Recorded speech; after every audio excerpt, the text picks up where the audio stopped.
할렐루야. 하나님께 영광의 박수를 올려드리겠습니다.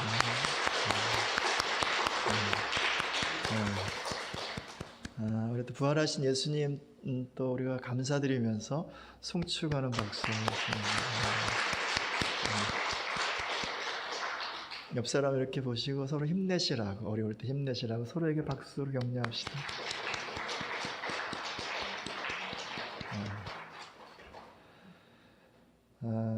아주 오랜만에 뵙는 분도 계시고 너무 반갑습니다. 오늘이 저희 교회 또 창립 50주년 또 감사 예배로 드리기도 하고 또 부활 감사 예배로도 드리는데, 아무쪼록 함께 하신 여러분 모두에게 하나님의 크고 놀라운 은혜가 부어지길 축복합니다. 또 여러 가지 사정으로 가정에서 예배하시는 모든 분들에게도 하나님의 동일한 은혜가 또 흘러가기를 예수님의 이름으로 다시 한번 축복합니다. 50년이라고 한 시간이 그렇게 짧지만은 않은 시간이잖아요. 하나님께서 우리 교회를 세워주시고 또 50년 동안 잘 인도해 주셔서 얼마나 감사한지 모르겠습니다. 또 이 하나님의 은혜가 있었고 또 많은 믿음의 선배님들의 수고로운 땀과 흘린 또 피가 있었기 때문에 또 교회가 지금까지 든든히 서 올 수 있었습니다. 믿음의 선배님들에게도 너무 감사를 드리고요. 또 제가 보니까 우리 교회 역사의 3분의 1 정도의 시간을 저희 교회와 함께하고 있는데, 또 함께 저와 함께 신앙의 손을 잡아주시고 예수님의 몸을 함께 세워가 주시는 여러분 모두에게도 진심으로 감사를 드립니다. 50주년이라고 하는 것은 희년이라고도 그러죠.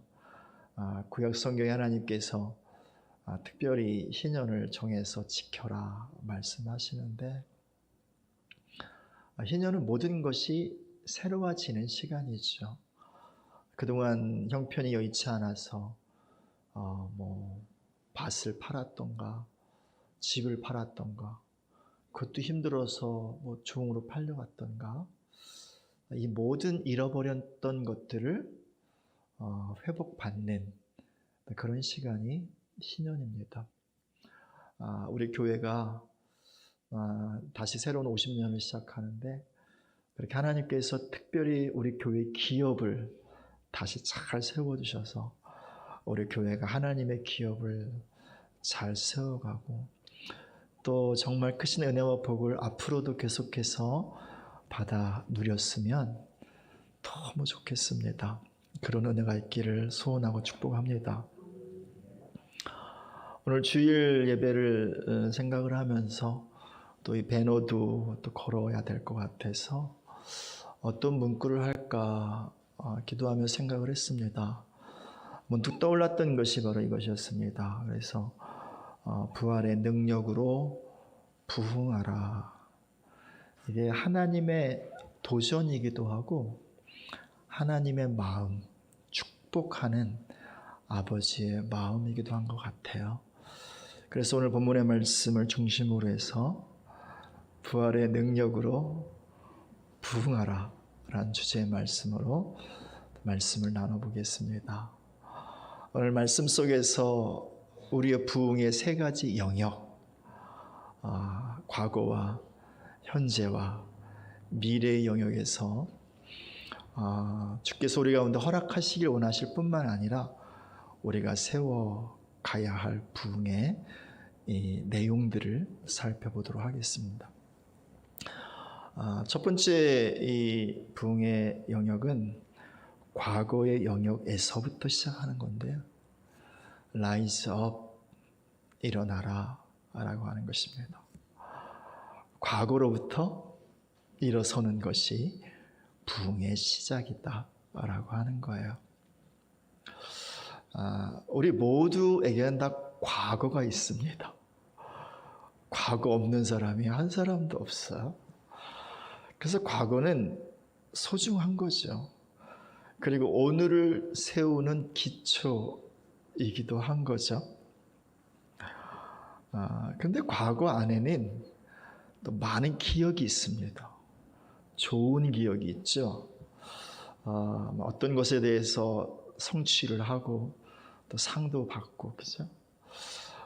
혹은 뭐 좋은 사람과 사랑을 나누고, 그죠? 또 많은 친구들과 또 행복한 시간들을 또 갖기도 하고요.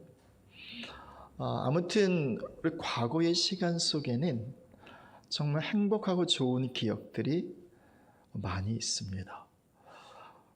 뿐만 아니라 그것만 있는 게 아니죠. 그 반대도 있습니다. 상처도 있고 실패한 경험들도 있고 정말 생각하고 싶지 않은 또 어떤 사람과의 어떤 사건도 있을 수 있고요. 그렇죠? 그렇게 우리 과거에는 좋은 것과 나쁜 것이 혼재되어 있습니다. 근데 우리 이 내란 녀석은 아주 이상해요. 좋은 건 잘 기억을 안 해. 대신 나쁜 거는 너무 잘 기억을 해요. 잊어버리지도 않아. 10년 전에 있었던 일, 20년 전에 있었던 일 잊어버리질 않아요. 그래서 때가 되면 그런 기억을 호출해서 오늘도 내가 왜 인생이 이 모양이지 실망하고 낙심하고, 아니면 어떤 큰 문제가 있으면 막 절망하고, 또 아니면 막 짜증 혹은 원망을 이렇게 토해내기도 하고요. 그럴 때가 참 많다라고 하는 것입니다. 오늘 본문의 말씀에서도 보면 이런 모습이 나와요. 17절에 예수를 배웠고 경배하나 아직도 의심하는 사람들이 있었대요. 오늘 이 말씀은 예수님께서 부활하시고 제자들에게 말씀을 하신 것 같아요. 갈릴리에 있는 어느 산에서 만나자. 그게 특별하게 어떤 장소를 정해 놓으시고 거기서 만나신 거예요. 이미 이 제자들은 예수님 부활하신 걸 알았거든요. 보기도 하고 듣기도 했거든요. 근데 여기서 또다시 만난 거예요. 그런데 꽤 여러 사람이 의심을 했었다는 거예요. 무슨 의심일까? 진짜 예수님 부활한 거 맞나? 이것에 대한 의심일까? 그럴 수도 있겠죠. 우리가 지금 이 부활하신 육체를 보고 있는 것인가? 아니면 영을 보고 있는 것인가? 아니면 환상을 보고 있는 것인가? 지금 분별을 하느라 의심하는 것일까? 그럴 수도 있겠죠. 여러 가지 가능성이 있을 것입니다. 근데 그 중에 하나 이런 가능성이 있지도 않을까요? 부활한 것에 대해서 신뢰하고 싶지 않은 거예요. 왜냐하면 너무 실망이 컸거든요. 3년을요 다 버리고 쫓아다녔어요. 이분이 정말 메시아 같아서, 이분이 정말 구원자 같아서, 이분이 우리 이스라엘과 그리고 나의 진짜 소망인 것 같아서 이분을 정말 목숨 걸고 따라다녔거든요. 그런데 십자가에 죽네요. 정말 무기력하게. 그 이전에 대단한 기적과 능력을 행한 것 같은데, 그런데 대제사장이 보낸 사람들에게 잡혀가고 밤새 신문을 당하고 로마의 총독 빌라도에게 심판을 받고 로마의 군사들에게 십자가에 못 박혀 죽네요. 아주 처참하게. 저항 한번 안 하고요. 여러분 같으시면 어떠시겠어요? 와, 대단한 성자의 죽음이다. 결과를 알면 그렇게 말하시겠죠. 근데 이 제자들에겐 그것이 끝이었거든요. 그 이유를 볼 수가 없었거든요. 이게 3년을 따라다닌 결과였거든요. 이 실망이요. 혹은 이 절망이요. 이 실망과 절망이 여전히 부활했음에도 불구하고 부활의 소식을 덮고 있는 거죠. 그러니까 이런 마음이 있지 않을까요? 다시 죽을 거 아니냐? 이젠 소망이 없다는 거죠. 이제는 더 이상 기대할 바가 없다라고 하는 거죠. 이런 의미에서 의심 아닐까요? 그러나 여러분, 우리는 결과를 잘 알고 있습니다. 예수님이 십자가가 있었기 때문에 부활이 있었던 거예요. 십자가의 결과가 부활이란 말입니다. 그 실패의 결과가 새로운 역사란 말입니다. 예수님께서 어떻게 부활하셨을까요? 십자가 달리기 전에 똑같은 몸으로 부활하셨을까요? 아니요. 사도 바울은 이렇게 말합니다. 썩어질 몸을 심고 썩지 않을 영의 몸을 덧입었다고요. 전혀 새로운 몸으로 부활하신 거예요. All new creation. 모든 것이 전혀 새로운 부활의 몸으로 예수님은 부활하신 거예요. 이게 바로 십자가의 결과라는 말입니다.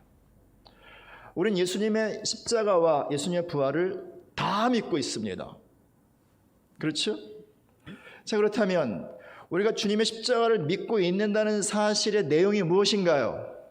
우리의 옛사람은 십자가에 못 박았다, 박지 않았다? 박았다는 거예요. 그렇잖아요. 예수님 십자가에 못 박게 돌아가실 때 우리의 과거의 모든 것은 다 십자가에 못 박았다. 거기에 우리의 상처 빼놓고 못 박나요? 우리의 불쾌한 기억 빼놓고 못 박나요? 우리의 상한 마음 빼놓고 못 박나요? 아니, 그것부터 못 박아야 되지 않나요? 그것부터. 그리고 동시에 우리가 예수님 부활 안에서 우리가 다시 어떻게 됐다? 우리도 부활했다. 우리도 전혀 새로운 존재가 되었다는 사실을 믿는 거죠. 이 믿음 안에는 어떤 고백이 있나요? 과거의 실수, 과거의 실패, 과거의 상처가 오늘의 기쁨이 될 수 있다는 거 아닌가요? 오늘의 아름다운 꽃을 피우는 재료가 될 수 있다는 그런 고백 아닌가요? 다이아몬드가 어떻게 만들어지나요? 다이아몬드 재료는 탄소예요. 탄소가 뭐예요? 숯덩어리란 말입니다. 숯덩어리. 아무짝에도 쓸모없는. 불 지필 때 좀 쓸까?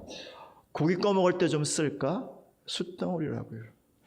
근데 이것이 많은 시간 동안 고도의 압력을 받으면서 이 안에서 변화가 나타나는 거죠. 뭐로요? 다이아몬드요. 예, 부활하신 예수님은요, 우리의 상처를요, 충분히 우리의 춤으로 바꾸실 수 있는 분이신 거예요. 우리의 십자가에 있는 우리의 수많은 눈물과 고통과 아픔을요, 오늘의 행복으로, 오늘의 기쁨으로 바꾸실 수 있는 능력이 계신 분인 거예요. 그러므로 여러분, 우리의 부흥의 시작은요,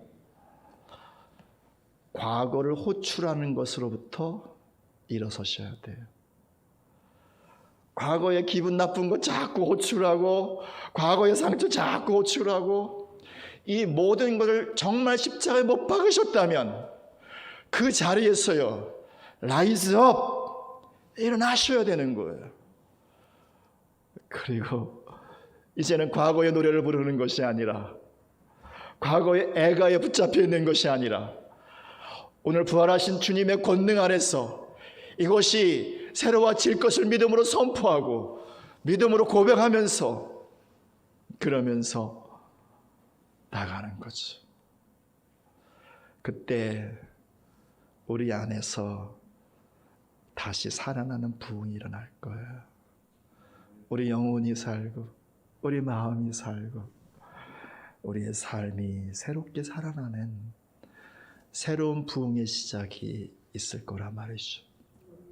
여러분, 교회도 마찬가지 아닌가요? 지난 50년간 좋은 기억 많아요. 제가 모르는 것도 많이 있겠죠, 그죠? 그런 동시에 나쁜 것도 많아요. 우리의 실수, 우리의 실패, 우리의 연약함도 너무 많단 말이죠.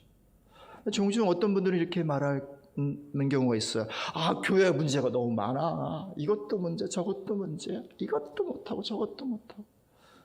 제 마음에 그럴 때마다 살짝 이런 생각이 떠올라요. 말은 안 하지만 So what? 그래서 어쩌자는 건데, 누가 모르는가? 그 연약함을 모르는가? 근데 우리는 주님을 믿는 사람들 아닌가? 주님의 십자가는 그것을 가져가신 현장 아닌가? 우리가 과거에 정말 많이 실수했을 수 있고, 정말 많이 실패했을 수도 있고, 많은 아픔과 상처가 있을 수 있으나 그 십자가는 그걸 다 가져가신 거잖아요. 그리고 주의 부활의 권세는 무엇입니까? 그것을 가지고 새 역사를 창조하시는, 그것을 가지고 새 일을 만들어 나가시는, 새로운 가능성을 펼쳐가시는, 그리고 아름다운 하나님 나라의 역사를 써가시는, 이것이 바로 부활의 능력이요 부활의 권세인 거죠. 교회의 부흥의 시작, 과거로부터 라이즈업, 일어서는 것으로부터 시작하는 거예요. 더 이상 과거에 붙잡혀 있는 거 아니에요.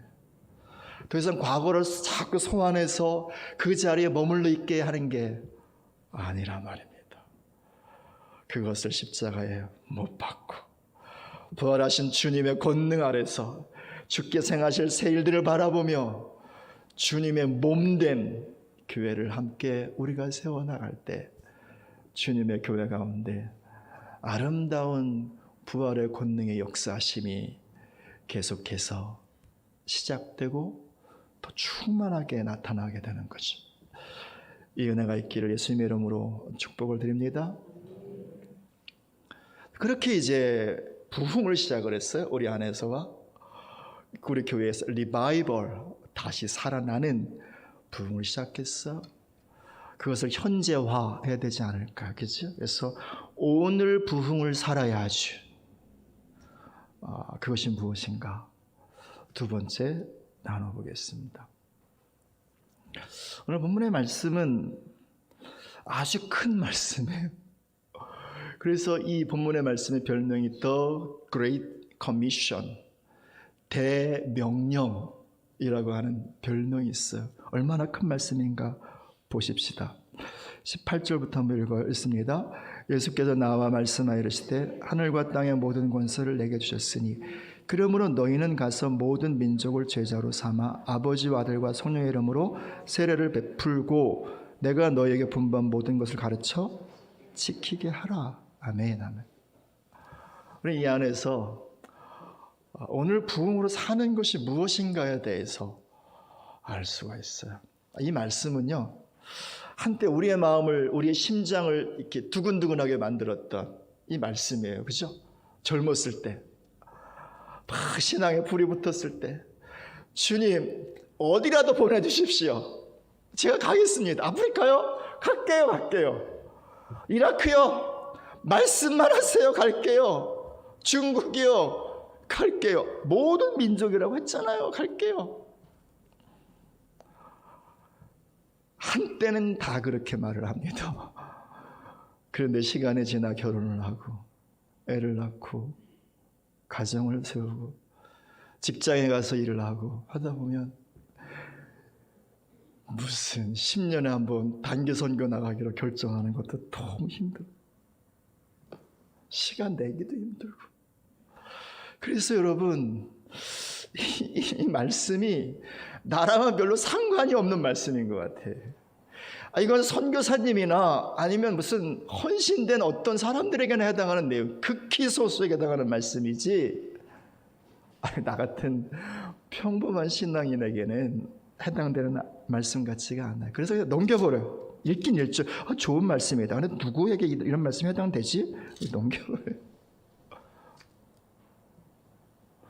근데 여러분, 만약 그렇다면 이게 말씀인가요? 말씀은 진리잖아요. 진리란 무엇인가요? 모든 시대와 모든 사람에게 보편적으로 적용되는 것이 진리 아닌가요? 그렇잖아요. 그 다음에 이 말씀은 우리에게 그대로 적용되어야 되는, 이 말씀이 우리 안에 실제가 되어야 되는, 삶이 되어야 하는 그런 말씀인 거예요. 아니면 그냥 역사책에 불과한 거예요. 일부에게나 교훈이 되는 우화 정도, 그런 정도의 책인 거란 말입니다. 말씀이기에 이건 나에 관한 말씀, 우리에 관한 말씀.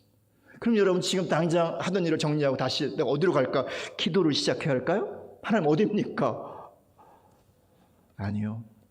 오늘 본문의 말씀을 많은 의미가 있겠지만 우리가 일반적으로 지금까지 알고 있었던 열방으로 가야 한다라고 하는 이 사실을 전제하고요. 전제하고 이 사실 좀 더 개인적이고 좀 더 깊은 의미를 살펴보도록 하겠습니다.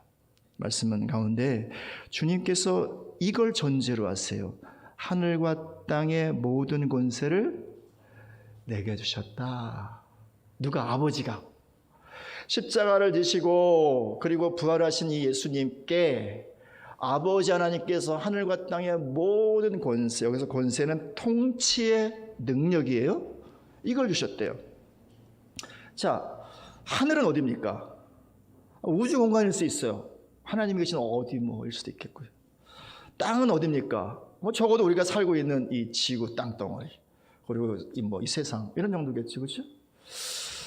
그것만 의미하나요? 아니잖아요. 하늘은 또 영의 세계를 의미하기도 하죠. 영의 세계.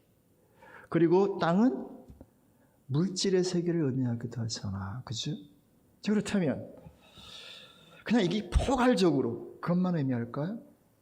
내 속에 하늘이 있잖아요. 그게 뭐예요? 우리 영혼, 영이란 말입니다.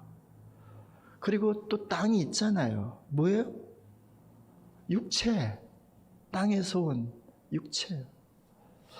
주님은 지금 이런 말씀하는 거예요. 한 영혼, 한 육체를 위해서 십자가를 못 박혀 값을 지불하시고, 그리고 다시 부활하신 그 주님에게 아버지 하나님께서 그 모든 영혼과 모든 육체의 통치의 권세를 주셨다는 거예요. 그러니 이 말씀은 꼭 우리가 해외로 나가야 하는 선교적 미션에 관련된 말씀 이상이라는 거예요. 다시 말하면 우리의 영혼에 관한 말씀이라는, 혹은 우리의 삶에 관한 말씀이라는 거죠. 사랑하는 여러분, 우리의 존재의 본질이 뭡니까? 영혼이잖아요. 생명의 본질이 뭡니까? 본체가 뭡니까? 영혼이잖아요. 예수님이 구원하신 영역이 무엇입니까? 영혼이잖아요. 그렇죠? 우리 영혼이 구원받는 것이고 영혼이 거듭난 것이잖아요. 그렇죠? 그래서 여러분, 구원받은 자의 삶은 결국 영혼의 삶인 거예요. 다른 말로 말하면 영적인 삶이란 말입니다. 영적인 삶이란 무엇인가요? 실제로 영이 살아서 역사하고 내 삶의 많은 부분들 가운데 영향을 미치는, 그렇죠? 그게 영적인 삶이란 말입니다. 그렇죠? 근데 우리는 경험적으로 영적인 삶을 잘 살지는 못해요. 그렇잖아요. 왜냐하면 어떻게 할 수 있냐면 내 영혼을 잘 못 느껴. 영혼이 뭔지 사실은 잘 몰라. 영혼 맥날 얘기해도 잘 몰라. 내 영혼이 어떤 기능을 하고 있는지, 나의 존재 가운데 내 영혼이 지금 어떻게 역사하고 있는지 사실은 뜬구름 잡는 얘기 같아. 뜬구름 잡는 얘기. 그래서 이 말씀이 어쩌면 그냥 공중에 붕 떠 있는 말씀 같을 수도 있어요.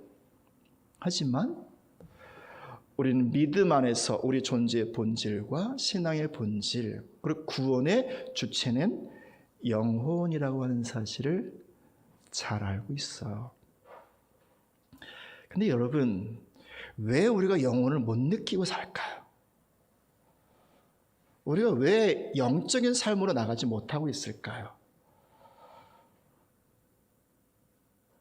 영혼이 잘 기능하지 않기 때문 아닌가요? 그렇죠? 영혼이 약간 좀 이렇게 뭐랄까 잘하지 않았기 때문 아닐까요? 그죠? 영혼의 구원은 받았어. 그런데 아직 기능하지 못하는 거죠. 제가 이번 6월절 기간을 쭉 이어서 기도하면서 감동으로 받고 또 많은 분들이 말씀하는 게 있었어요. 그게 뭐냐면 2020년도 6월절은 실제가 될 거다. 성경의 6월절을 기억하고 기념하는 걸 넘어서서 우리의 삶과 존재의 역사의 실제가 될 거다. 그래서 저는요, 이게 어떤 사건으로 나타날 줄 알았어요. 우리나라에 무슨 새 일이 생기려나? 교회에 무슨 새 역사가 일어나려나? 어떤 삶 가운데 새로운 변화들이 있으려나? 6월절이란 그거잖아요. 노예된 상태에서 건져오는 거잖아요. 그 구원 받는 거잖아요. 내 말씀을 묵상하면서 깨닫게 된 게 있어요. 하나님께서 지금 행하시고 있는 것이 무엇이냐면 영혼의 6월절이라는 거예요. 이 뭘 전제합니까? 아직 우리의 영혼은 출애굽하지 않았다는 거예요. 이스라엘 백성들 출애굽하기 전에 애굽에 있을 때 모습이 어떤 모습이었냐? 노예였잖아요. 바로의 종, 묶여 있고 매여 있고 갇혀 있고 착취당하고 아파하고 고통하고 울부짖고. 그럼 우리가 영혼이 구원받았지만 어디 안에 있어요? 육체 안에 있단 말이에요. 육체 안에 뭐가 있어요? 정과 욕심, 정욕이 있단 말이죠. 이게 아주 그냥 바로처럼 역사를 하네. 또 마음 안에 또 뭐가 있어요? 왜곡된 생각, 또 많은 상처, 또 고집스러운 의지들, 이게 있네. 이게요, 영혼을 덮고 있는 거예요. 이게요, 영혼을 묶고 있는 거예요. 영혼이 옴짝달싹하지 못하는 거죠. 살았는데 묶여 있는 거죠. 살았는데 기능하지 못하는 거죠. 그래서 하나님은 이때에 우리의 영혼을 그 묶임과 매임에서 건져내 패스오버, 유월하는, 출애굽시키는 그 일을 행하시고 있다고 믿습니다. 이 코로나 바이러스와 이 정말 힘들고 육체적으로 아픈 상황 속에서 우리 영혼으로 하여금 오직 누굴 바라보라고? 세상에 소망이 둘 것이 없으니 누구를? 주를 바라보. 예수님 말씀하는 거예요. 하늘의 권세가 누구에게 있다고? 예수님께 있다고요. 다시 말하면 이거예요. 그렇게 주님의 이름으로 깨어나고 살아난 영혼이 예수님의 권세 아래서 살아가기로 결정을 하는 거예요. 주님이십니다. 난 주님만 바라보겠습니다. 주님만이 나의 주인이십니다. 주님만이 나의 통치자이십니다. 삶의 모든 순간, 모든 과정, 한 걸음걸음 속에서 계속해서 내 영혼의 시선을요, 죽게 두고 주님의 나의 왕 되심과 주 되심을 계속 결정하고 계속 결정할 때 주님의 권세 아래 있다며요. 그럼 주님의 통치가 내려오는 어디에? 영혼에요. 그러면 영혼이 살아나기 시작하고 영혼의 묶임과 매임으로부터 풀어져요. 부활이 뭡니까? 사망 권세를 깨트리는 능력이잖아요. 영혼을 묶고 있는 우리의 육체와 마음 속에 있는 수많은 것들을 깨트리고 그것으로부터 자유케 하여서 부활하신 주님의 권세로 우리의 영혼을 출애굽, 유월시키는 진정한 영혼의 유월절을 지금 우리 안에서 주께서 행하시고 계시다는 거예요. 여러분, 영혼은 나무로 비유한 뿌리와 같아요. 잘 몰라요. 보이지도 않고 느끼지도 못하고. 근데 영혼이 살아나고 영혼이 건강하다고 하는 증거를 알 수 있어요. 그게 뭐냐면 나무의 뿌리가 깊고 든든하면 바람이 아무리 불어도 나무가 흔들려요, 안 흔들려요? 안 흔들려요. 흔들려도 살짝만 흔들린단 말입니다. 나무는 우리의 마음이에요. 다시 말하면 영혼이 든든히 서 있는 사람은 밖에서 아무리 바람이 불어오고 공격이 와도 흔들리긴 하겠죠. 그러나 요동하지 않은 거예요. 마음의 평강을 유지하는 거죠. 영혼이 잘한 사람은 그래요. 그러면 육체가 건강해지잖아요. 그리고 육체로 하는 삶 속에 주의 통치와 주의 권세가 계속 영을 통해서 임하니까 사업을 해도 자기 생각으로 안 한단 말이에요. 주님의 권능으로 하는 거예요. 직장에서 작은 일을 처리할 때도 자기의 경험으로 하지 않고 주님의 지식으로 하는 거란 말이죠. 그래서 사랑하는 자 내 영혼이 잘됨 같이 범사가 잘되고 강건하기를 원하노라. 그렇게 사도 요한이 축복을 했던 거죠. 하늘과 땅의 모든 권세가 나에게 있다란 말씀은 그런 말씀이에요. 우리의 영혼과 육체의 모든 삶의 권세가 주께 있어요. 그리고 우리의 영혼이 주를 바라보고 주로 살아나면 주님의 통치가 이 영혼을 통해서 온 내 삶 가운데 펼쳐지는 거죠. 그게 바로 19절 말씀 보세요.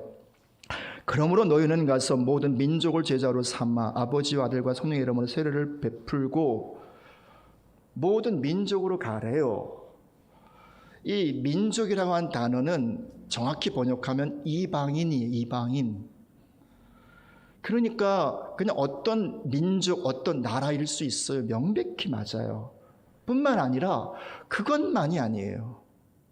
나를 제외한 모든 사람. 이게 모든 민족이에요.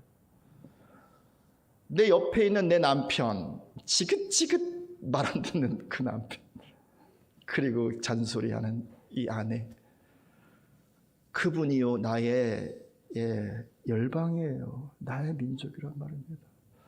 나를 통해서 이 땅 가운데 태어난 나의 자녀들, 그게 나의 민족이에요. 나의 열방이에요.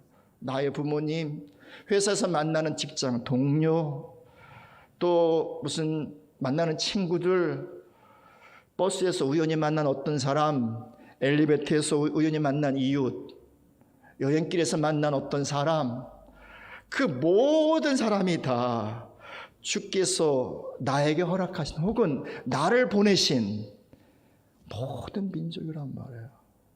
거기서 어떻게 우리가 세례를 베풀어요? 당신 예수 믿어야 돼. 우리 새하늘교회 와서 이거 부활절날 우리 목사님께 세례 받아. 이거 말하나요? 아니, 그것도 맞겠죠. 하지만 세례의 본질적 의미가 뭐냐? 물에 집에 들어갔다 나오는 거거든요. 침례예요. 침례. 그 물이 어디서 흘러요? 나를 통해서요. 하늘의 생수가요. 주님의 생명강이요. 그래서 정말 내 사랑하는 아내와 남편에게 누구의 이름으로? 하나님의 이름으로 그를 섬기는 거예요. 내 자녀들을, 내 이웃을 누구의 이름으로? 예수님의 이름으로 사랑하고 섬기는 거란 말입니다. 만나는 이웃들을 누구의 이름으로? 성령의 이름으로 그들을 섬기는 거란 말입니다. 그때 나를 통해서 뭐가 흘러가요? 주님이 흘러가죠. 주님의 부활의 생명이 흘러가겠죠. 그리고 그것이 바로 그 사람을 덮어버리는 거예요. 그러면 그가 거기서 주님을 만나는 거잖아요. 그게 세례가 아니고 뭐겠어. 그리고 계속 보세요. 20절에 내가 너에게 분부한 모든 것을 가르쳐 지키게 하라. 이게 뭐예요? 분부한 모든 것을 가르쳐 지키게 하라. 성경의 모든 걸 가르쳐 지키게 하라는 말인가?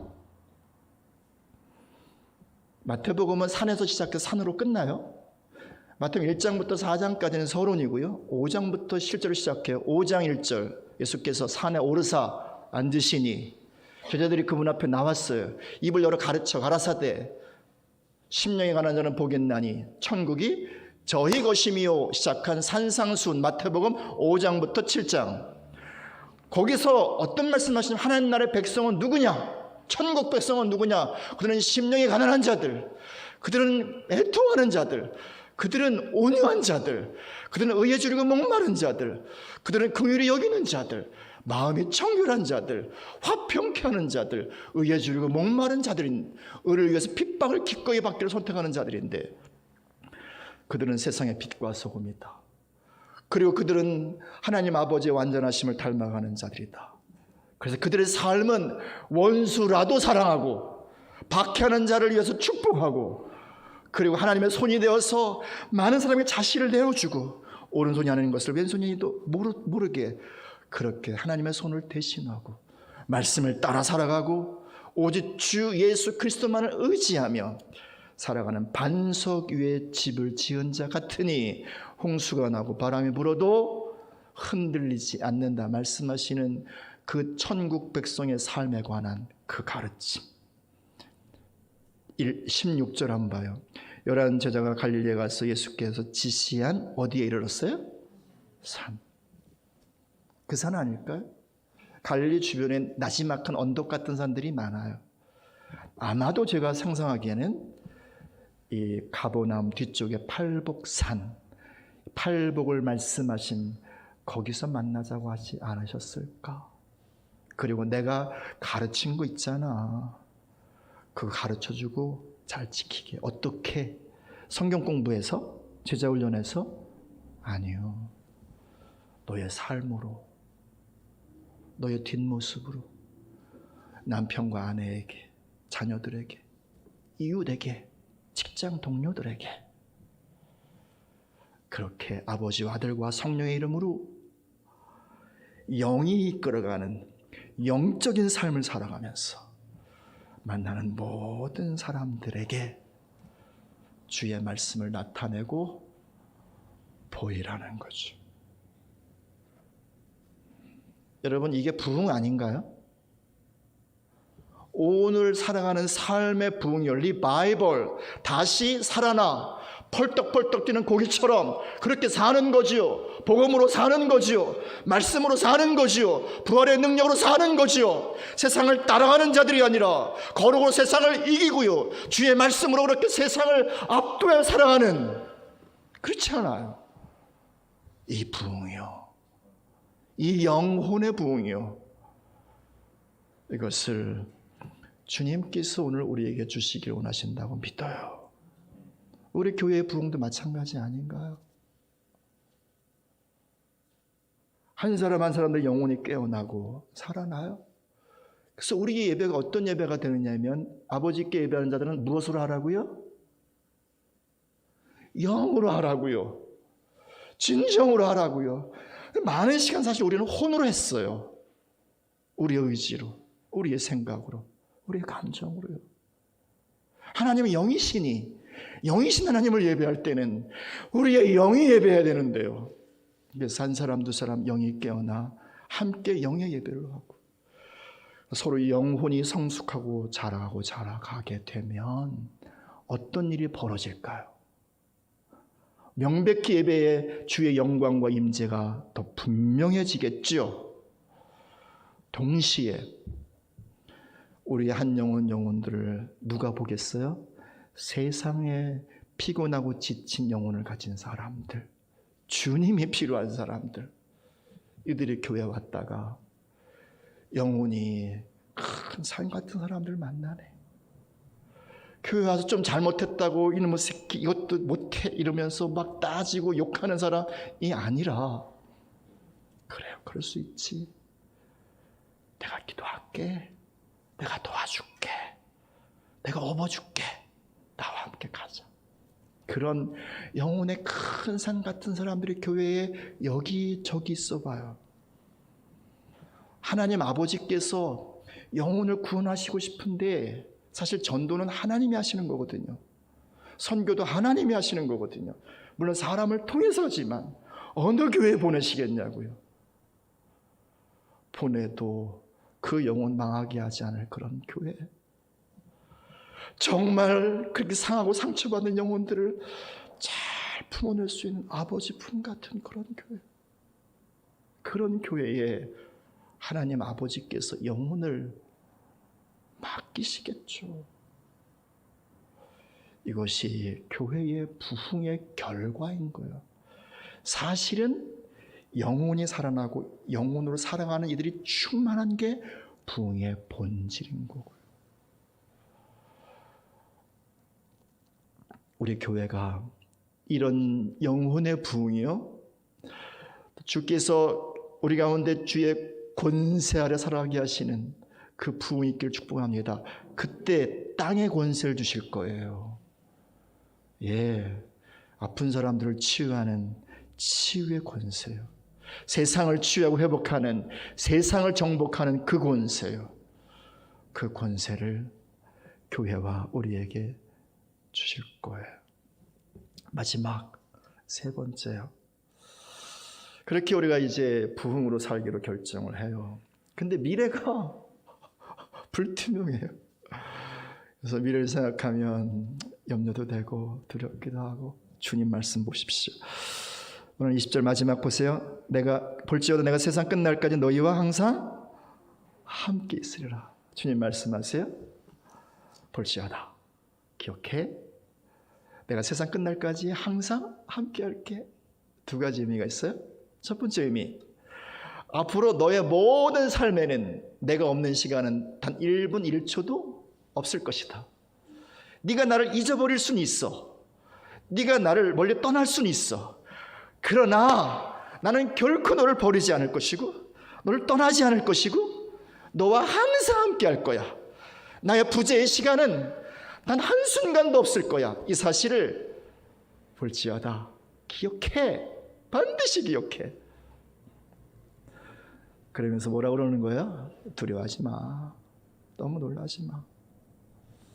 앞으로 어떤 일이 생길까? 너무 걱정하지 마. 내가 항상 함께 할 거야. 그리고 두 번째 의미는 뭐냐면 여기서 끝이라고 한 단어, 끝까지. 이건요,